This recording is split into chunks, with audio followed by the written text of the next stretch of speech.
কি বলছেন? আমি আপনার ছেলেকে বিয়ে করব না।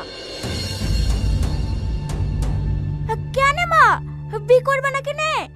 আমাদের অনেক টাকা পয়সা আছে, তো তোমার কোনো কিছুর অভাব হইতে দেবো না, সব সময় মাথায় করে রাখবো। যত টাকা পয়সা থাক, আপনার ছেলেকে আমার পছন্দ না, ওকে আমি বিয়ে করতে পারবো না। আপনারা এখন আসতে পারেন।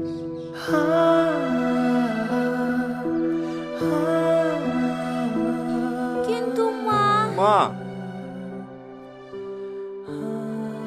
চলো।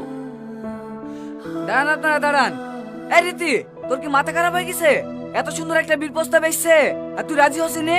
ছেলেটা কোথায় দেখতে খারাপ? চাচা ছেড়ে দেন, ও যখন পছন্দই না, ওকে আর জোর করেন না। চলো মা।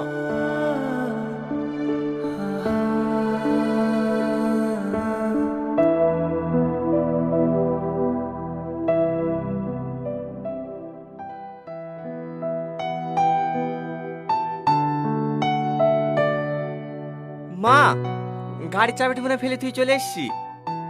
তুমি একটু দাঁড়াও, আমি গেলে আসছি।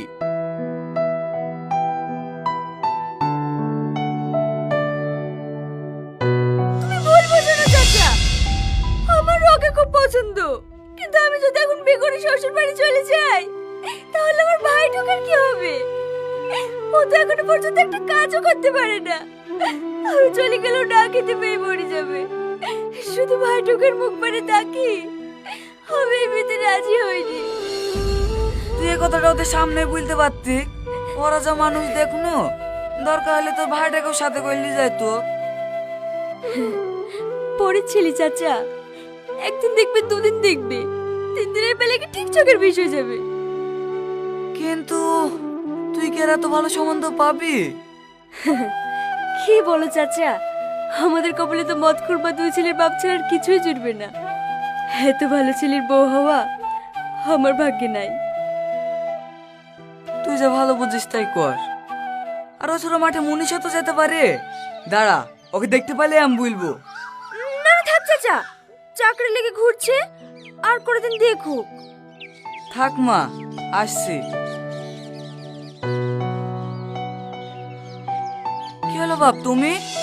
ওই চাবিটা নিতে ভুলে গেছিলাম চাচা। হো, এই রীতি, চাবিটা কোথায় পড়ে আছে দেখ দিনে।